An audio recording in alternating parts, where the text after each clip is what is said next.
ओशो और जिद्दू कृष्णमूर्ति में अगर हम अंतर की बात करें कि ओशो और जिद्दू कृष्णमूर्ति में क्या अंतर है, तो वैसे तो दोनों ही बहुत बड़े स्पिरिचुअल लीडर्स हैं, दोनों ही आत्मज्ञान के प्रचारक हैं, लेकिन दोनों में बहुत ज़्यादा अंतर है। अगर जैसे आप ओशो की अगर आप स्पीचेस सुनोगे तो ओशो की स्पीच में आपको समझ में आएगा कि ओशो जो है बहुत ज़्यादा किस्से कहानियों के माध्यम से चीज़ें सिखाते हैं, जिससे जनता काफ़ी ज़्यादा उनसे रिलेट कर पाती है और बहुत ही इंगेजिंग तरीके से वो अपने फॉलोअर्स को चीज़ें सिखाते हैं। और वहीं अगर आप जिद्दू कृष्णमूर्ति को देखोगे तो जिद्दू कृष्णमूर्ति बहुत ही ज़्यादा डायरेक्ट है, वो चीज़ों को बिल्कुल पिन पॉइंट करके बताते हैं, वो किस्से कहानियों का इस्तेमाल उतना नहीं करते हैं। जैसे ओशो जो है किस्से कहानियों के माध्यम से समझाते हैं, लेकिन जिद्दू कृष्णमूर्ति जो है बिल्कुल स्ट्रेट फॉरवर्ड है, वो कहानी वानियों को उतना इस्तेमाल नहीं करते, वो जो बात है उसे सीधे तरीके से एक्सप्रेस कर देते हैं। इसलिए आप जब जिद्दू कृष्णमूर्ति की जब आप स्पीचेस को सुनोगे तो आपको थोड़ा सा बोर फील होगा, आपको लगेगा कि यार कुछ मजा नहीं आ रहा है। इसलिए जो आम जनता है वो जिद्दू कृष्णमूर्ति से ज्यादा रिलेट नहीं कर पाते हैं, क्योंकि उनको कृष्णमूर्ति की बातें समझ ही नहीं आती। तो इन दोनों में अगर आप अंतर देखोगे तो आपको ऐसा लगेगा कि यार ओशो को सुनना चाहिए, जिद्दू कृष्णमूर्ति की तो बातें हमें फिर समझ में आएगी नहीं। तो यहाँ पे आप गलत सोच रहे हो।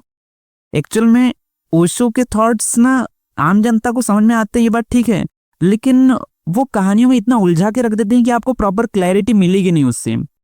और अगर आप थोड़े से क्रिटिकल थिंकर हो, आप बहुत गहराई से चीजों को सोचते हो, तो मैं आपको सजेस्ट करूंगा कि आप जिद्दू कृष्णमूर्ति के थॉट्स सुनो, क्योंकि जिद्दू कृष्णमूर्ति जिस लेवल पर आपको चीजें एक्सप्लेन करेंगे वो अलग ही लेवल पर है। और वहीं अगर आप चीजों को रिलेटेबल तरीके से समझना चाहते हो, रियल लाइफ एग्जाम्पल से समझना चाहते हो, तो आपको फिर काम आएंगे ओशो।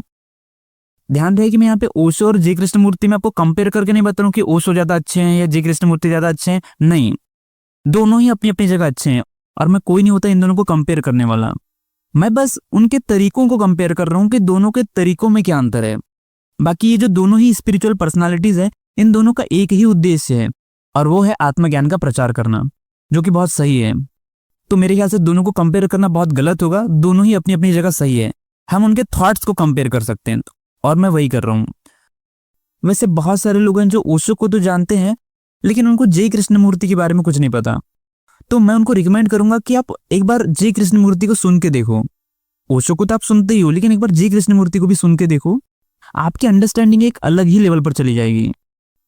तो इन अ नटशेल ओशो जो है रियल लाइफ एग्जाम्पल से, रियल लाइफ स्टोरीज के थ्रू समझाते हैं, और जिद्दू कृष्णमूर्ति जो है ये फैक्ट्स, डेटा और रियल लाइफ एक्सपीरियंसेस के जरिए समझाते हैं। और इसलिए मेरे ख्याल से दोनों ही लीडर्स को सुनना जरूरी है, तो आपकी अंडरस्टैंडिंग को और ज्यादा डेप्थ मिलेगी। तो आई होप आपको आज की इस वीडियो से कुछ नई इन्फॉर्मेशन मिली होगी। तो मिलेंगे आपसे फिर किसी और वीडियो में, तब तक के लिए बाय।